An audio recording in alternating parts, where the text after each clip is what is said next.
최근에 이 한동훈 전 위원장을 겨냥하는 발언을 잠깐만 보자 한 번, 두 번 셀 수가 없어요. 많이 했습니다. 누굴까요? 직접 들어보시죠.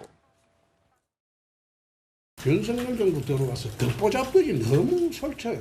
대통령하고 거리가 좀 가까웠다고 그 사람들이 설치는 바람에 당이 지금 위계 질서가 다 깨지고 개판이 돼버렸어요. 대통령에 대해서 언론이나 많은 사람이 술수를 모르는 사람. 그걸 이용해 먹는 세력들이 문제가 크다는 거죠. 대통령의 호가호위하고 이용해 먹고. 한동훈 비대위원장에 대해서는 내가 일체 말 안 하기로 했어요. 연탄하고 셀카 찍고 이런 거는 내가 이야기 안 하기로 했어요. 어느 정권에서나 2년도 안 된 전 정권이 자기를 내세우는 전례는 대한민국에서는 한 번도 없어요. 거의 성공한 전례도 없어요. 자, 홍준표 대구시장 얘기인데 홍 시장이 어제도 한동훈 전 위원장을 겨냥하는 듯한 글을 본인 소셜미디어에 올렸습니다. 어제는 무슨 날이냐? 홍준표 대구시장이 5박 6일 일정으로 중국의 청두를 방문하고 한국으로 돌아온 날이었습니다. 그런데 귀국날 소셜미디어에 한동훈이라는 인물을 겨냥하는 글을 이렇게 올렸다. 먼저 밑에 줄을 한번 봐주시면 자, 우리를 괴멸시킨 애 밑에서 한동훈 전 위원장을 애라고 표현한 것 같아요. 아니면 우리를 괴멸시킨 애 밑에서 굽신굽신거리면서 총선까지 치른 당인이 오죽하랴마는 이렇게 글을 올렸습니다. 구자홍 차장님, 홍준표 대구시장이 한동훈 전 위원장을 겨냥하는 발언이나 뭐 이런 것들이 행보가 끊이지를 않네요. 정말 연일 계속되고 있네요. 네. 뭐 홍준표 그 시장이야 네. 하실 말씀이 많은 것 같습니다. 그러게요. 본인이 총선을 진두지휘했으면 지금보다는 훨씬 더 아이고. 나았을 것이다. 뭐 이렇게 생각하시기 때문에 이 총선 패배의 책임을 당시 총선을 이끌었던 한동훈 위원장에게 좀 돌리고 있는 것으로 보입니다. 그런데 지금 홍 시장의 저런 얘기들을 지켜보고 있는 이른바 국민의힘 지지층, 보수 지지층들이 어떻게 생각할지가 상당히 좀 궁금합니다. 어떻게 생각할까요? 예. 총선 패배라는 그 실패를 앞에 두고 누구의 잘못이냐를 따지는 것이 과연 국민의힘을 다시 바로 세우는데 또 보수 지지층을 바로 세우는데 도움이 될 거라고 생각하는지 아니면 홍 시장 말이 맞다. 그 한동훈은 책임져야 된다. 이렇게 동의하는 이 지지층이 많은지에 따라서 앞으로 홍 시장의 거취 그리고 한동훈 전 비대위원장의 거취가 결정될 것으로 보입니다. 그러니까 책임을 논하는 것은 누구나 할 수 있습니다. 지금 중요한 것은 이 패배를 어떻게 극복해낼 것인가, 어떻게 할 것인가, 누구를 앞세워서 할 것인가 이 방법론인데 누구 책임이다, 누구 탓이다 이렇게 얘기하는 것이 반복될수록 오히려 국민의힘 지지층 내부에서는 좀 피로감, 홍준표 피로감이 높아지지 않을까 하는 생각도 듭니다.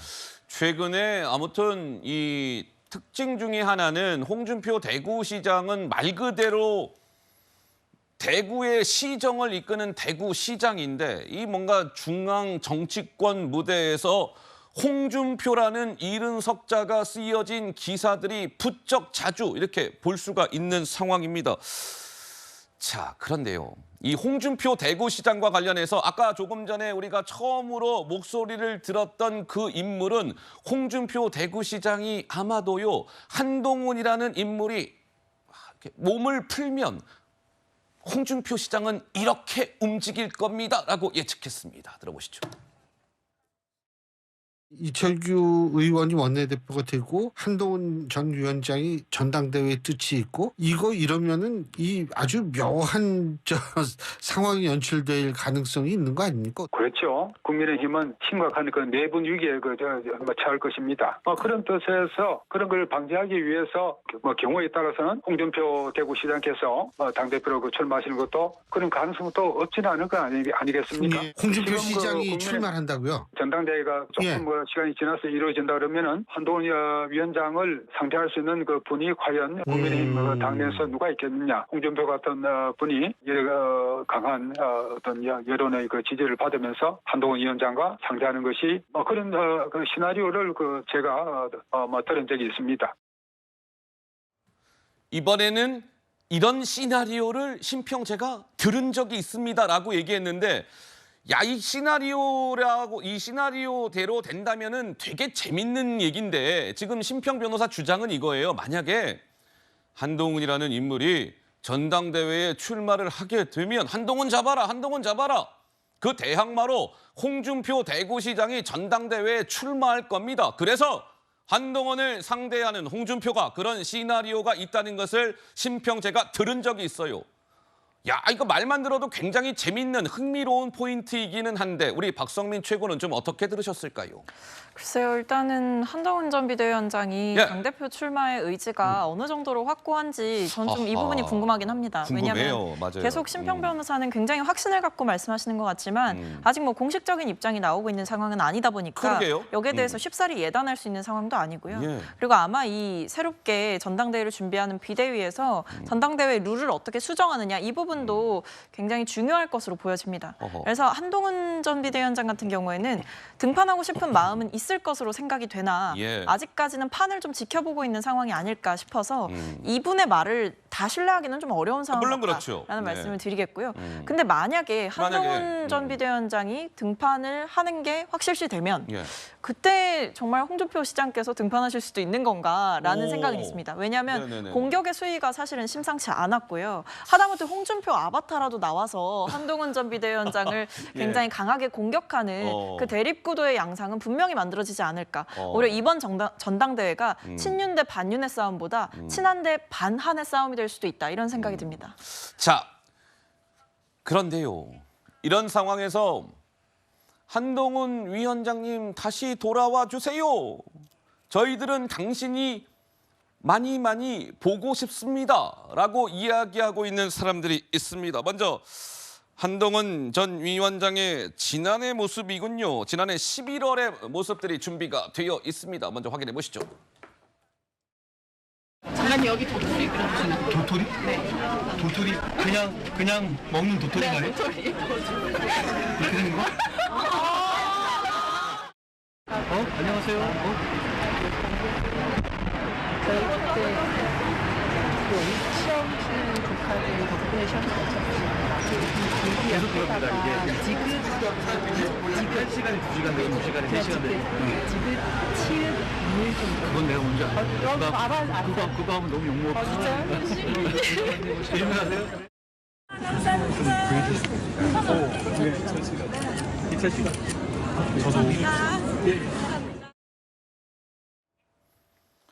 저 때 왜 저 도토리가 좀 화제가 됐었어요. 저 누군가가 저 도토리 좀 그려주세요. 그랬더니 한동훈 당시 위원장이 진짜 저 그린 거예요. 저 도토리라고 그린 겁니다. 근데 저 도토리가 다들 아시는 바와 같이 한동훈 전 위원장의 이 판덤에서 약간 통용이 되는 그런 의미인데 그게 무슨 얘기냐면 도토리가 대통령을 뜻하는 게 이 도토리입니다. 그래서 이제 한동훈 위원장은 이제 실제로 도토리 그려달라니까 도토리 이렇게 그린 거예요. 그래서 저때 화제가 된 적도 있었습니다. 요즘에 한동훈 당신이 보고 싶습니다. 이런 글들이 올라오고 있다라고는 말씀을 드렸는데 왜 일전에 한동훈 위원장이 이게 벌써 지난 20일이니까 시간이 꽤 흘렀네요. 열흘 전 한동훈 저는요.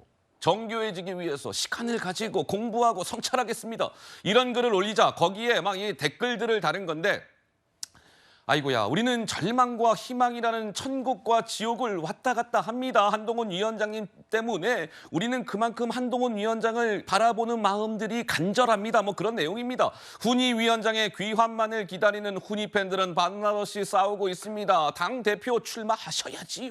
화이팅! 이런 글들이 올라오고 있답니다. 정혁진 변호사님, 이러한 흐름은 물론 지지자들의 요청 사항이기는 하나 저러한 상황들을 보면서 특히나 일전에 이렇게 국회 담장 앞에는 화환들이 150m나 이렇게 들어서고 한 모습들을 보면서 한동훈 전 위원장은 글쎄 내가 전당대회 진짜 한번 나가볼까 이렇게 좀 고민을 하고 있을까요? 어떻습니까?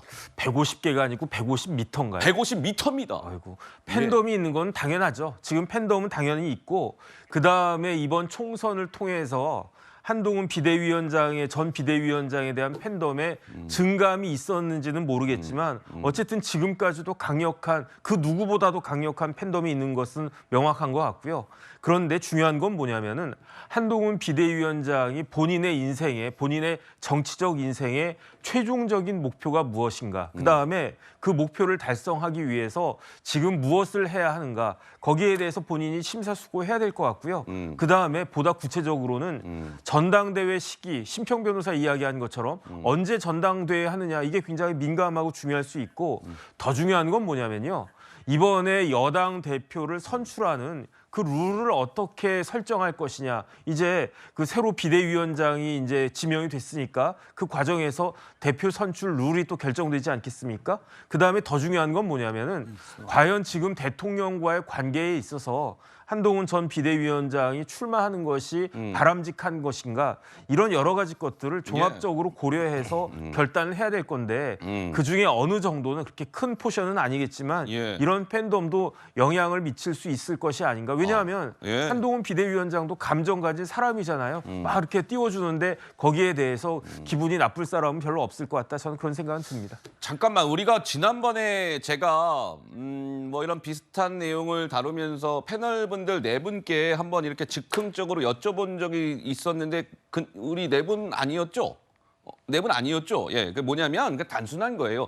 자, 이 네 분들이 보시기에는 오케이, 그러면 한동훈이라는 인물이 뭐 전당대회가 언젠가 열릴 거 아니겠습니까? 난 전당대회에 한동훈이라는 인물이 승부수 던질 것 같아, 출마할 것 같아 라고 생각하시는 분은 손을 드시고 아니야, 출마하지 않을 거야. 가만히 계시면 됩니다. 자, 하나, 둘, 셋. 다들 가만히 계셨습니다. 한동훈이라는 인물은 출마하지 않을 겁니다. 네 분이 지금 똑같은 의견을 주셨어요. 현재로서는 그런데요. 홍준표 대구시장이 자꾸만 그 한동훈 책임론 그리고 한동훈의 비판의 목소리를 높이면 높일수록 아마 한동훈 전 비대위원장은 자기 뜻과는 상관없이 전당대회에 끌려 나올 가능성이 있다고 보여집니다. 왜냐하면 지금 홍준표 시장이 저렇게 비판의 목소리를 높이는 것은 국민의힘 내부에서는 이미 차기 대선 경선이 시작된 거나 다름이 없습니다. 경쟁자를 저렇게 비판하고 경쟁자가 다시 나오지 못하도록 막고 있구나. 그러다 보면 이 반대급부로 한동훈 팬덤은 더 강력하게 결집을 하고 이 전당대회 출마를 요구할 가능성이 크기 때문에 아마 과거 정치 이 관행으로 보면 일정 기간 이 냉각기를 거치는 것이 일반적이었습니다만 지난 대선에서 패배한 이재명 대표가 바로 재보선에서 국회의원이 되고 그리고 전당대회에서 당대표가 돼서 지금 총선 승리를 이끌었기 때문에 정치권에 지금 뉴노멀 바람이 불고 있습니다. 뉴노멀. 그러니까 일정한 그 시간 없이 패배에도 불구하고 바로 이 전당대회에 출마해서 당권을 장악하는 이재명 모델을 따를 것인지 아마 한동훈 위원장의 고민이 깊어지고 있다 이렇게 볼 수 있을 것 같습니다. 한동훈 전 위원장은 일단은 뭐 그럴 생각이 없다라는 취지로 뭐 언론사 등을 통해서 이야기를 하고 있다라고 하는데 근데 진짜 그때 손들라고 한 게 이날 아니었어요?